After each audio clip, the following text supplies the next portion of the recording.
ವಾಸ್ತವದ.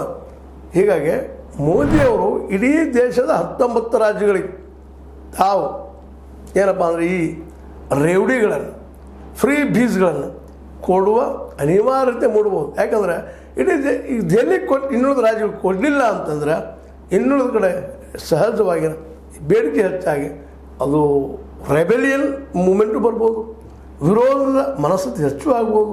ಯಾಕೆ ನಾವೇನು ಪಾಪ ಮಾಡಿದ್ದೀವಿ, ನಾವೇನು ತಪ್ಪು ಮಾಡಿದ್ದೀವಿ, ಅವ್ರಿಗೆ ಕೊಟ್ಟು ನಮಗಿಲ್ಲ ಅಂತ ಇವೆಲ್ಲ ದೃಷ್ಟಿ ಇಟ್ಕೊಂಡು ಇವತ್ತೆಲ್ಲರೂ ಕುತೂಹಲ.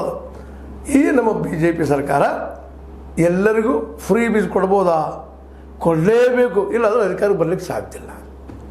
ಇದು ಇವತ್ತಿನ ಸ್ಥಿತಿ. ಯಾಕಂದರೆ ಆಲ್ರೆಡಿ ಆರ್ಥಿಕವಾಗಿ ದಿವಾಳಿ ಹೋಗಿರೋ ದೇಶ ಹೇಳ್ಬೋದು. ಇವರೆಲ್ಲ ಸಾಕಷ್ಟು ಡಾಕ್ಯುಮೆಂಟ್ಸ್ ಮಾತಾಡ್ಬೋದು. ಮೋದಿಯವ್ರ ಮಾತಿಂತ ಏನು ಹೇಳುವಾಗಿಲ್ಲ, ಸಿಕ್ಕಾಪಟ್ಟೆ ಮಾತಾಡೋದ್ರಲ್ಲಿ ನಾವು ಈಗಾಗಲೇ 3ನೇ ನಂಬರ್ಗೆ ಬಂದಿದ್ದೀವಿ, 5ನೇ ನಂಬರ್ಗೆ ಬಂದಿದ್ದೀವಿ. ಆದರೆ ನಾವು ಬಡತನದಲ್ಲೇ ನಾವೇನಂತಿಲ್ಲ ಪರ್ ಕ್ಯಾಪಿಟಲ್ ಇನ್ಕಮ್, ಪ್ರತಿ ವ್ಯಕ್ತಿಯ ಇನ್ಕಮ್ ಎಲ್ಲಿ ಬಂದು ನಿಂತದಪ್ಪ ಅಂತಂದ್ರೆ 140ನೇ ನಂಬರ್ದಲ್ಲಿ ಇದ್ದೀವಿ ನಾವು ಜಗತ್ತಿನ ದೇಶಗಳಲ್ಲಿ. 140. ಇವತ್ತು ನಾವು ಆರ್ಥಿಕ 5ನೇ ನಂಬರ್ದಲ್ಲಿ ಇರ್ಬೋದು, 3.5-4 ಲಕ್ಷ ಟ್ರಿಲಿಯನ್ ಡಾಲರ್ಗಳನ್ನ ಹೊಂದಿರ್ಬೋದು.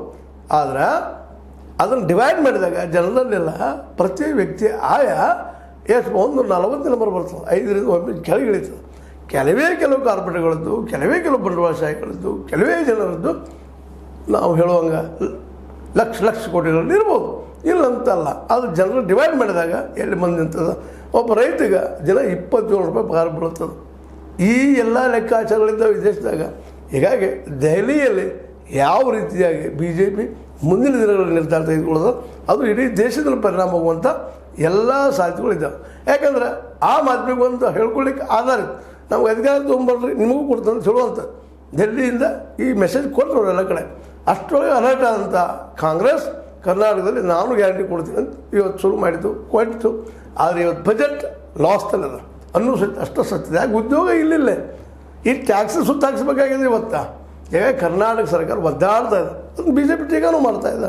ಏನೂ ಇಲ್ಲ